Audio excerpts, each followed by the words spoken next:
What's up, everyone? Tanya here with another episode of Pop Culture at Home. And today we are welcoming one of America's most beloved psychic mediums back with a brand new series on Discovery Plus called Long Island Medium, There in Spirit. Miss Theresa Caputo is here with us today. Theresa, thank you so much for joining us. Hi, thank you so much, Tanya. It's so nice to meet you. So nice to meet you too. You know, before we get started, I do want to touch on the fact that we're in a pandemic still. And it's been a tough few months. So for all of us here, like, how have you and your lovely family been coping? You know, just taking it day by day, always remaining hopeful and positive, and allowing ourselves to, if we're having a bad day, like, it's okay not to be okay for that moment. There's a lot of playing games, watching game shows, a lot of cooking, and a lot of trying to stay out of each other's way. That's a big one to do. Like, it's hard. So, let's talk about the show because I'm so excited about it. It's not only combining the heart and the emotion of the original series, but it's actually blending the realities of today's, climate. So what should viewers be expecting with There in Spirit? So still, Spirit is letting us all know that even though we're in a pandemic, they are not stopping by delivering healing messages, or stopping me, I should say. Yeah. Majority of the season was done virtually, and the silver lining in that was that it just wasn't to people in the tri-state area. It was people all over the country. And for that, we were able to have even more celebrities on, like we do every season. We were able to have Rosario Dawson on, Meghan Trainor, Garcelle Beauvais, and there's just so many amazing moments this season. And then what I love is that throughout the season, you'll see towards the end, we were able to actually do some in-person readings. And I think that that is a sign of hope. You know, everyone was tested, socially distanced. We were more than 6 feet apart. Everyone had a mask.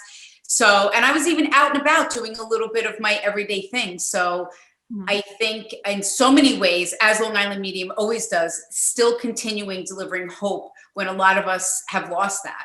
Yeah. And it's been such a tough time for all of us. And, there's, we don't get to really see it as much, but like with everybody, that's what they're going through. One of the things that really touched my heart when I was watching, the episode, and I was watching all the things that, you actually got to talk to a family who dealt with a COVID loss. So, it was awful. And, even just seeing the little teaser bit, like, that got me emotional. And, we've been hearing the news, reading the stories, and then you finally put like faces to it. What was that like for you to go through that and to have to, help somebody and give them that sort of hope? It honestly, this is why I love doing what I do. And a little background on that family, they all had COVID. I personally did not lose anyone to COVID. And so for me in that moment, all of them had COVID. And the dad was the only one that had died. And, in that moment, they all felt helpless. And Spirit's always main message is always like, look, there are no regrets. We did everything that we could. And here, they couldn't even help themselves, let alone each other.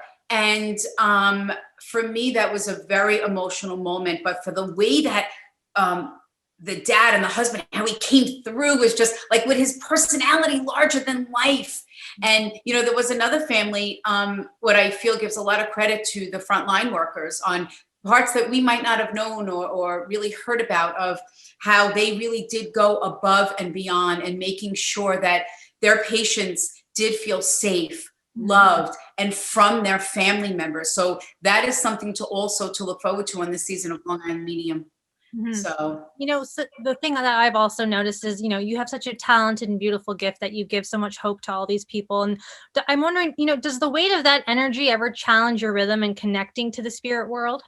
No, you know why, Tanya? Because this is who I am.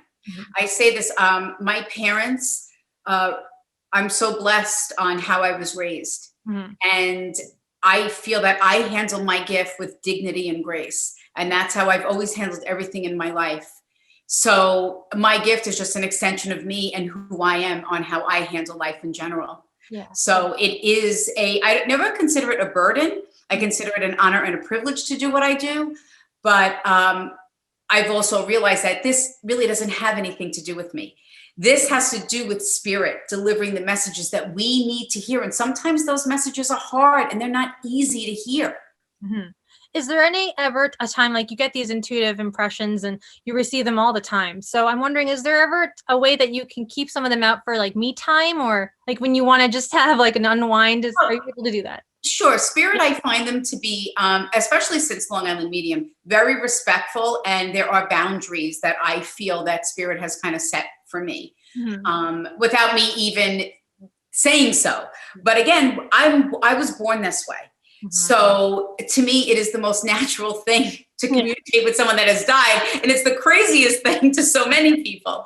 But it just goes to show that spirit only, I can sense and feel a soul, but maybe their loved one doesn't need to hear any messages, or maybe they don't want to. And I have to be respectful of that. Have you noticed if it's ever challenging reading virtually, because there's that medium here, and then reading in person? Is there ever challenges that you come across with that? Well, the main challenge was losing Wi-Fi. Spirit's connection never fails, but Wi-Fi is that, or the dog's barking, or FedEx ringing the doorbell. Over and over, those were the only glitches that I found. And you'll see that, and I think that this is something extra special this season, is that everyone is really going to feel that emotion, be able to really feel that.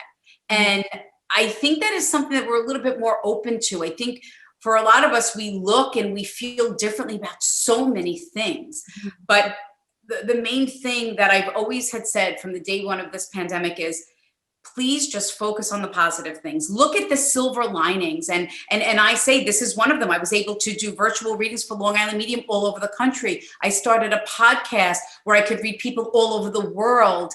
And, and now we have this other huge, big sign of hope of, I haven't done live shows in a year. And now I have an opportunity in a very safe space, following all COVID protocols, and even going above and beyond those protocols of outdoors, limited seating, everyone purchases their own pod, wearing a face covering, and being more than 6 feet apart. So this is a huge message to people that we are going to get back to a new normal. It might still seem a little weird in the beginning, but it's a great sign of hope. Yeah. And, I love that about you, because you help so many people, and you've helped so many people for over the years. And, there's that thing also that there are skeptics still. And, I'm somebody who's a proponent of all things beyond what we see, because there's so much more to this life than just the visual, whatever. Right. So what I'm always wondering is, how do you deal with skeptics, like people who just don't believe in these things? They don't think they're true. Listen, I'm the first one to say it, that what I do is absolutely crazy. There is no way someone can communicate with someone that has died. And there are common things that spirit might talk about and refer to. That's not my fault nor spirit's fault that there are common things. So that's why I always have spirit with every healing message that they have me deliver. They have to validate it with something completely unique to that person. So it might be something from years ago, something that has happened since their loved one has died. I want them to communicate with their personality before, the way that they were before they died, to validate that the soul is okay, and more importantly, at peace. And the other thing that I love that I like spirit to do is to talk about things that the person has experienced. Because whether someone believes in what I do or not, you know what you feel, you know what you see, you know what you hear. And for spirit to acknowledge things like that there's no way that I would know about, it's all for your interpretation. Yeah. And I think that also goes back to, you're talking to like some celebrities. Is it hard to compartmentalize what you know about a celebrity compared to what we don't know? And, Right.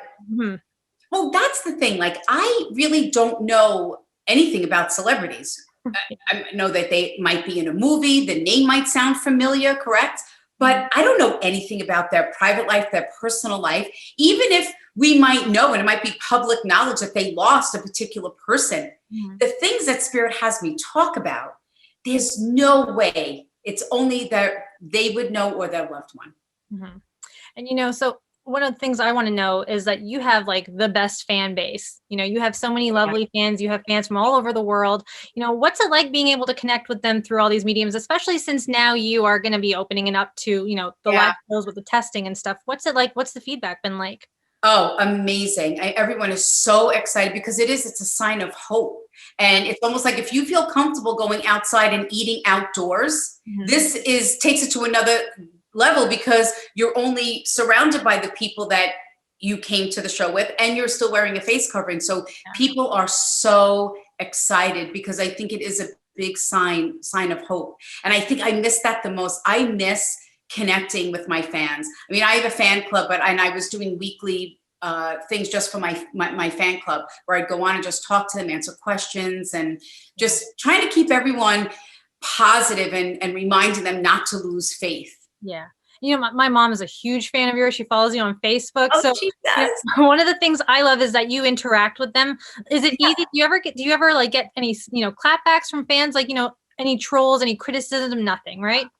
Listen, there's always going to be someone out there that is going to have a comment about my hair and my nails, or, it is what it is. I mean, if it makes them feel better about themselves, say something about my hair and my nails or something negative about me, is it hurtful? Yeah, it is. It's hurtful. But I don't let it affect me. I love that about you. I know that you have such a solid head on your shoulders, and you're just so kind and so sweet. And, I'm so happy to talk to you. Theresa, you are amazing. Thank you for everything that you do. So guys, Long Island Medium, There in Spirit premieres February 5th on Discovery Plus. You do not want to miss it.